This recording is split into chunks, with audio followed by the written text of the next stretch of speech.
Here we're going to talk about the different types of experimental designs and how you would actually go about setting up your experiment. The first type of design we'll talk about is a between subjects experiment. In this type of design, each participant is tested in only one condition. So if you want to study the effects of sleep on cognition, you would create your two experimental conditions, which could be the number of hours people are allowed to sleep.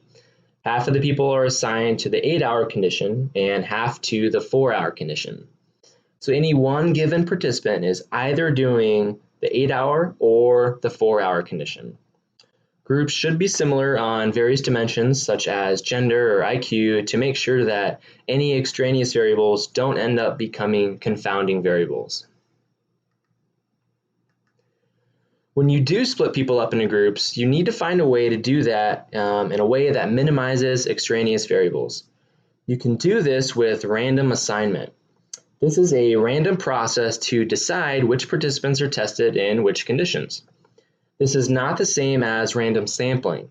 Random sampling is a method for selecting a sample from a population in a way that everyone has an equal chance of being selected.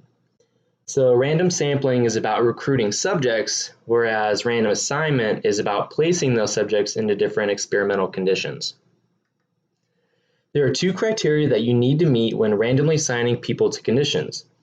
One is that there needs to be an equal chance of being assigned to condition 1 or 2, or however many levels you have. And two, each assignment needs to be independent of all the other subjects. So just because the previous subject was placed in condition A, that shouldn't influence the next person's assignment. There are a lot of ways you can handle random assignment. You could flip a coin, and heads is condition A and tails is condition B, or you could use a computer to generate a random number that corresponds to a certain condition. When you're running large studies, these work pretty well, but with smaller studies, this could lead to an unbalanced or unequal sample sizes just due to chance. So if you have a fixed number of participants you are able to run, it's better to make sure that you have equal groups. So you can use modified random assignments for this. One way to do this is through block randomization, and this works well when you have more than 2 conditions. Here, all conditions occur once within a block before any of them can be repeated again. And then within each block, like block 1, block 2, block 3, the conditions are all randomized. So you could have BCA, and then the next one or the next block CAB, and then for the third block ACB. This helps ensure that you still have this random assignment, but also that you have equally sized groups. An even simpler way to do this is when you have 2 conditions is just to alternate them. So not knowing who the subject might be when they come in, you could say all odd numbered subjects are in condition A and even numbered subjects are in condition B. So participants 1, 3, 5, 7, and 9 are all assigned to condition A, and subjects 2, 4, 6, and 8 are all assigned to condition B. With random assignment, you can't always guarantee to control for every possible extraneous variable. It's a random process, so by chance you could have people in one group that just so happen to be more motivated or smarter, but generally speaking, this is a good safeguard against those types of things. A different way besides random assignment is to use a matched group design. This is where subjects are matched on either the dependent variable or some other factor prior to assigning them to the groups. This helps to guarantee those factors won't be confounded across conditions. When you're especially worried about a factor and you don't want to leave it up to chance on whether there will be differences across groups, matched group designs are pretty good. So let's take the sleep and cognition example. We want to study the effects on the number of hours slept and performance on an array of cognitive tasks. But for some reason, we're really worried about the role that IQ might play in this. So step 1, before we even split them up into groups, we measure everyone's IQ. Once we have everyone's IQ score, we can rank order them from highest to lowest.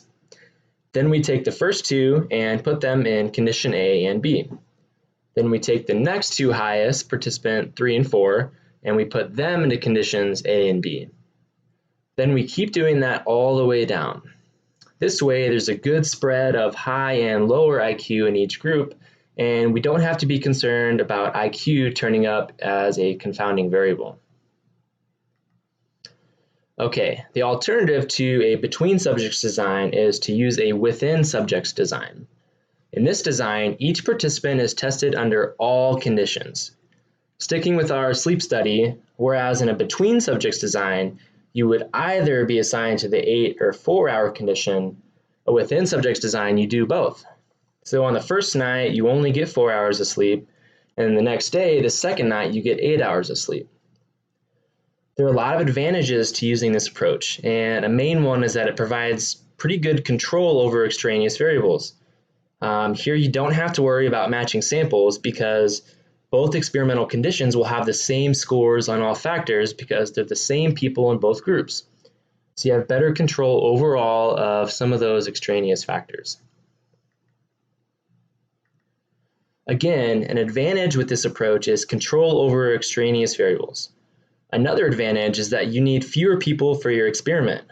Within subjects are generally more powerful designs because instead of needing 2 people to get a score for each condition like in a between subjects design, here you only need 1 person because they do each condition.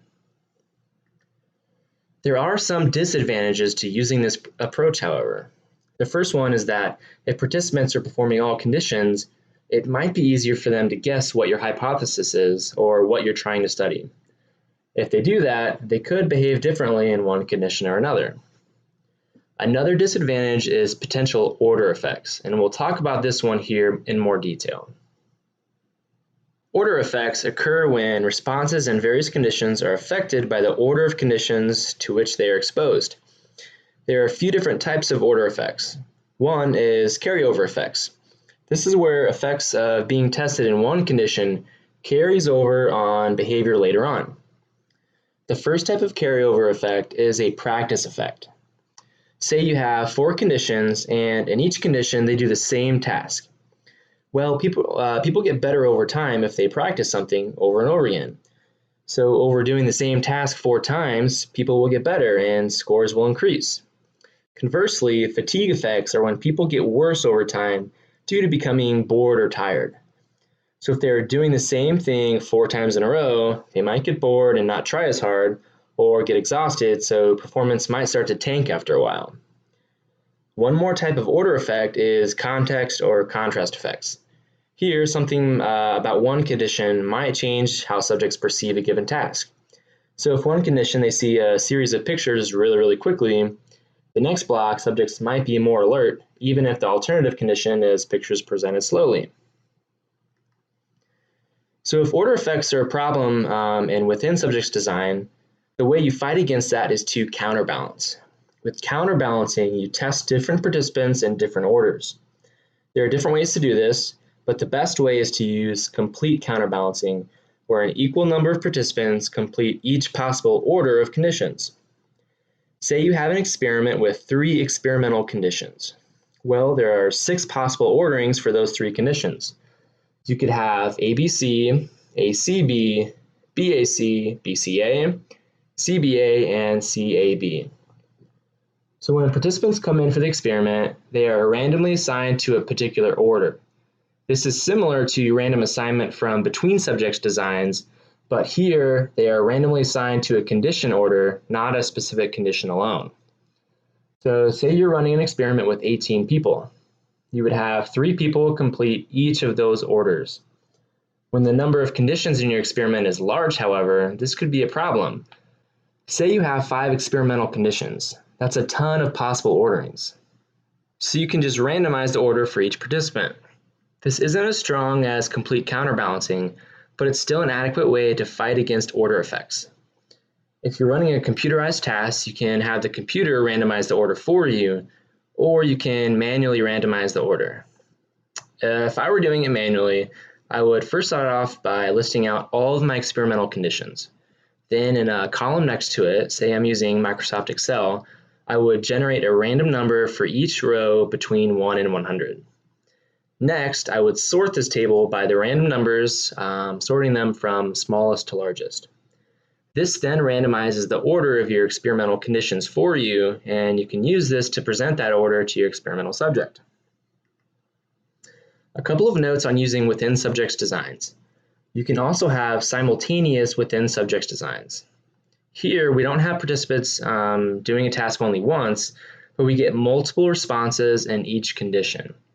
This is commonly used in cognitive psychology, where we want to study multiple trials for each condition. So we have 30 people in an experiment, and each participant does 50 trials in each condition. Likewise, we can also get multiple measurements in longitudinal designs. Here, time is a factor, and we want to track performance over time. So we would have participants do a task over multiple days, weeks, months, or even years. This is commonly used in developmental psychology. When you do have longitudinal designs, attrition may be a factor. When you test people over and over again, eventually your sample size will get smaller. People drop out of your study for this reason or another reason. So make sure you plan your sample size accordingly, knowing that some people will end up dropping out throughout. Moving on, when we talk about experiments, we should also ask the question on whether the study was valid or not. There are definitely many kinds of validities, but for experimentation, we will concern ourselves with 4. The first 2 are internal and external validity. Internal validity is the extent you can say your independent variable caused changes in your dependent variable.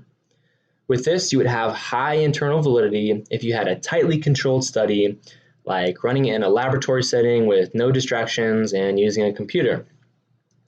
External validity is the extent to which your results actually generalize to the real world. An experiment would have high external validity if you run your study outside of a lab setting and closer to what people actually do in the real world. There's always a fine line between these two. The more internal validity you have, generally, the less external validity you'll have, and vice versa. Let's use an example. Say we want to record EEG while participants learn how to navigate through an environment. On the left, we have people come into the lab and navigate through a virtual environment on the computer. This study would have high internal validity because we can control the environment in which the participant learns. But this would have lower external validity because how often do participants actually navigate through a computerized environment apart from video games? The study on the right uses mobile EEG, so they aren't constrained to an immobile chair. Here they use their smartphones that actually helps them move around and navigate through an actual neighborhood. This study would have higher external validity because it's closer to what people actually do, which is navigate through real environments. This study would have lower internal validity, however, because it would be harder to control for extraneous variables or outside distractions. Okay, next is construct validity. This is very similar to what we've talked about before. How good are the manipulations? Is it actually addressing what the researchers are studying? And then we have statistical validity. This deals with the proper statistical treatment of the data and the quality of the researcher's conclusions from that data. There are a ton of different statistical tests you could run, and we'll definitely touch more on that later in the course. But for now, we just want to make sure that you're running the right test and you want to make sure that you're interpreting it correctly. Some practical considerations to keep in mind, and these last slides are kind of a grab bag of information, but how do you recruit subjects? The vast majority of studies are done at universities, and universities mostly have subject pools. Mostly, they are freshman undergrads who are taking an intro psych class, and they are required to participate in studies. So we mostly get our samples from that, but there are other platforms, online platforms such as Amazon's Mechanical Turk, where you can recruit people to take online studies. And then there's just good old-fashioned recruiting, like putting up flyers or advertising to get subjects to come in and participate in your study. It's important to standardize your procedures. In some studies, there could be experimenter expectancy effects. This is when if your experimenter knows that participants are in a treatment condition or in a certain group that they're supposed to perform better, he or she might give them better instructions or encourage them more, or anything that would artificially bump up performance. So then the effect would partially be due to unfair instructions and not your manipulation. So to help against that, you should have clear written protocols and written instructions that are the same for every participant. If you can, automate as many procedures as possible and have all experimenters go through training to avoid this type of thing. It's also great to blind your experiment. A single blind study is when the participants don't know what condition they're in. So they don't know if they're in condition A or B, or the treatment group or the placebo group. This is always good so they don't modify their behavior. And a double-blind study is when both the participant and the experimenter don't know what the condition is. Therefore, this can also protect against some types of experimenter expectancy effects. When you run experiments, you also have to run statistical tests on them. We'll get into detail about this later in the course, but for now, if you have two experimental conditions, you gather scores from those and you test any differences in the averages or means of those conditions. You do this by using what's known as a t-test. If you have more than two experimental conditions, you use what's called an analysis of variance, or ANOVA. Here you test for just general differences between any of the conditions. And then if you find any differences at all, you go in and test specific differences between groups using a t-test. I know that's a very vague description of these, but just be aware of the names of these tests for now, and that'll be good enough. And after you run your statistical tests, you have to visualize your data. Mostly for experiments with categorical conditions, you use a bar graph. On the left figure, we can see different types of serials, and on the y-axis we have number of votes, and the bars correspond to the mean number of votes in each condition. There are other types of plots that show more of the distribution of data, like box plots on the top right, and box plots also show the distribution on the bottom right. These ones are called rain cloud plots. So they also have the little box plot. This one's kind of horizontal, but it shows kind of the spread or distribution of the data. So you don't only see the mean, but you see where are all these data points falling. So it gives you kind of a sense of if the scores are all very similar or if they're kind of all over the map. Okay, so that's your short intro on basic experimental designs, and we'll be getting into more detail about these, especially later on in testing. But until then, see you next time.